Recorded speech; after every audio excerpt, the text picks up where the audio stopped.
खैराबारि लामाया दैनि खुरखानायजों सिलिंखार जानायनि लामायाव। लामाजों थांलाय फैलाय खालामग्रा ओनसोलनि सुबुंफोरनि थाखाय खैफोद गोनां जानानै फैदों बे लामाया।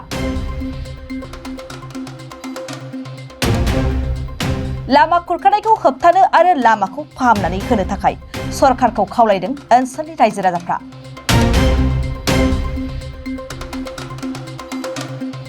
रायजो सरकारनि लामा लुफुंग्रा बिफाना गरेश्वर आरो अदालगुरि विधानसभा बियाबनि सिङाव थानाय गरेश्वर खैराबारिनि गोबां ओनसोलफोराव हा खुरखानायनि जाहोनाव बायफ्लंलांनाय लामाखौ फोसाबनो हायाखै होननानै अजद होदों।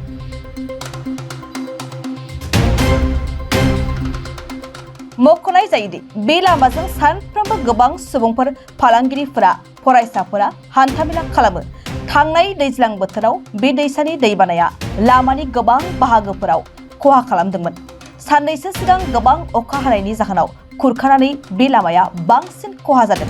जायगानि सुबुंफ्रा लामानि बायफ्लंनाय जायगाखौ थाबैनो फाहामनानै थांलाय फैलाय हान्था मेलाखौ मोजां खालामनो रायजोआरि बिजेपिनि आफादगिरि थामहिनबा एमएलए भवेश कलितानिसिम दाबी खालामदों।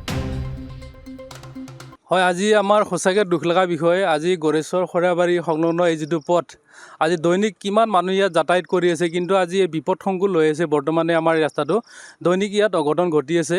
আমাৰ লোকেল যিটো আমাৰ স্থানীয় বিধায়ক, লগতে আমাৰ BTADৰ MCLA পবিত্ৰ কুমাৰ বড়ো, তেখেতসকলে আজি নীৰৱ ভূমিকা পালন কৰি আছে।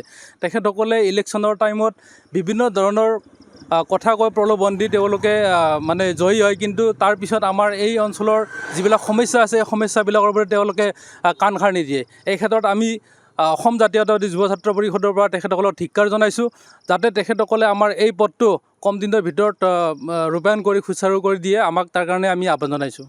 কিমান দিনৰ পৰা এনেকুৱা অৱস্থা হৈ আছে? এইটো আচলতে আজি বহুত বছৰ হ'ল। আমাৰ এই গড়েশ্বৰ খৈৰাবাৰী ৰোডটো প্ৰত্যেক বছৰে বানপানীত এইখিনি ঠাইতে আমাৰ গৰাখহনীয়াত প্ৰতি বছৰে দুৰ্ঘটনা সংঘটিত হৈ আহিছে।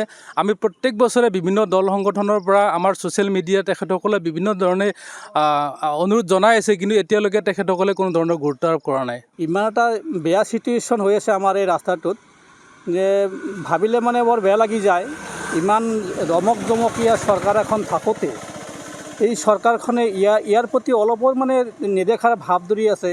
বৰ দুখ লাগি যায়। আমাৰ গড়েশ্বৰ এটা ব্যস্তপূৰ্ণ ঠাই হিচাপত আমাৰ কাৱৰ বাহা কি কয় আমাৰ শিঙিমাৰী আৰু গড়েশ্বৰ যিটো ৰাস্তা আছে, ৰাস্তাটো মাৰি এতিয়া বাছ চলাচল কৰিব নোৱাৰে, কোনো এখন বাহন যাব নোৱাৰা হৈছে। আধা অংশ খহি গ'ল বৰষুণৰ কাৰণে। আজি অত দিন হৈ গ'ল, প্ৰায় 3-4 মাহ হৈ গ'ল। আজিলৈকে মানে কোনো এটা চৰকাৰৰ ফালৰ পৰা মানুহ হওক বা PWDৰ মানুহে হওক, কোনো এটা মানুহ আমি এটা দেখা নাপালোঁ। গতিকে একলগে বৰ লজ্জিত বিষয় নিচিনা হৈ গৈছে। আমি এতিয়া চৰকাৰ নাথাকাৰ নিচিনা ভাৱ হৈ গৈছে, এনেকুৱা এটা মনৰ ভাৱ আৰু কি।